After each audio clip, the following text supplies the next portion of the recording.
श्री विष्णु पुराण 5वां अंश 31वां अध्याय भगवान का द्वारकापुरी में लौटना और 16,100 कन्याओं से विवाह करना। श्री परशुराम जी बोले, हे द्विजोत्तम, इंद्र ने जब इस प्रकार स्तुति की तो भगवान कृष्णचंद्र गंभीर भाव से हंसते हुए इस प्रकार बोले। श्री कृष्ण जी ने बोले, हे जगतपते, आज देवराज इंद्र है और हम मरण धर्म मनुष्य है। हमने आपका जो अपराध किया है उसे आप क्षमा करें। मैंने जो यहाँ परिजात वृक्ष लिया था उसे इसके योग्य स्थान नंदवन को ले जाइए। हे शक्र, मैंने तो इसे सत्यभामा के कहने से ही ले लिया था और आपने जो वज्र फेंका था उसे भी ले लीजिए, क्योंकि हे शक्र, यहाँ शत्रुओं का नष्ट करने वाला शस्त्र आप ही का है। इंद्र बोले, हे ईशा, मैं मनुष्य हूँ, ऐसा कहकर मुझे क्यों मोहित करते हो? हे भगवान, मैं तो आपके इस सगुण स्वरूप को ही जानता हूँ, हम आपके सूक्ष्म रूप को जानने वाले ही नहीं हैं। हे नाथ, आप जो है वही है, हम तो इतना ही जानते हैं कि हे दैत्य दलन, आप लोक रक्ष में तत्पर है और इस संसार के कांटों को निकाल रहे हैं। हे कृष्ण, इस पराजित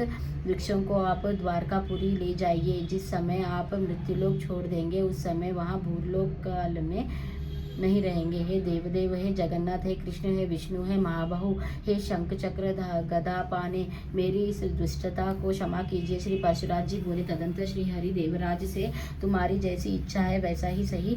ऐसा कहकर सिद्ध गंधर्व और देवर्षि गण से स्तुत हो भूलोक में चले आए। हे द्विज, द्वारकापुरी के ऊपर पहुंचकर श्री कृष्णचंद्र ने अपने आने की सूचना देते हुए शंख बजाकर द्वारकावासियों को आनंदित किया।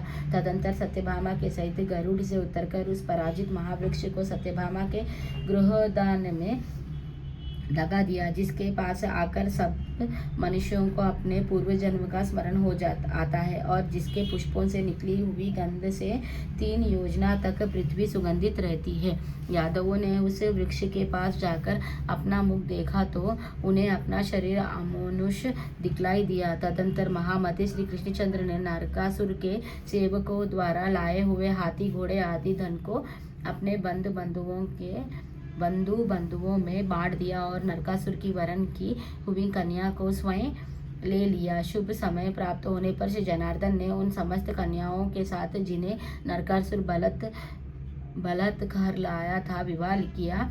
हे महामुने, श्री गोविंद ने एक ही समय पृथक भावनाओं में उन सबके साथ विधिवत्ता धर्मपूर्वक पनिग्रहण किया। वे 16,100 स्त्रियां थीं। उन सबके साथ पनिग्रहण करते समय श्री मधुसूदन ने इतने ही रूप बना लिए। हे मैत्रेय, परंतु उस समय प्रत्येक कन्या भगवान ने मेरा ही पानी ग्रहण किया है, इस प्रकार उन्हें एक ही समझ रही थी। हे विप्र, जगत त्रष्टा विश्वरूपधारी श्री हरि रात्रि के समय उन सभी के घरों में रहते थे। इस प्रकार श्री विष्णु पुराण के 5वें अंश में 31वां अध्याय समाप्त। श्री विष्णु भगवान की जय। श्री लक्ष्मी नारायण की जय।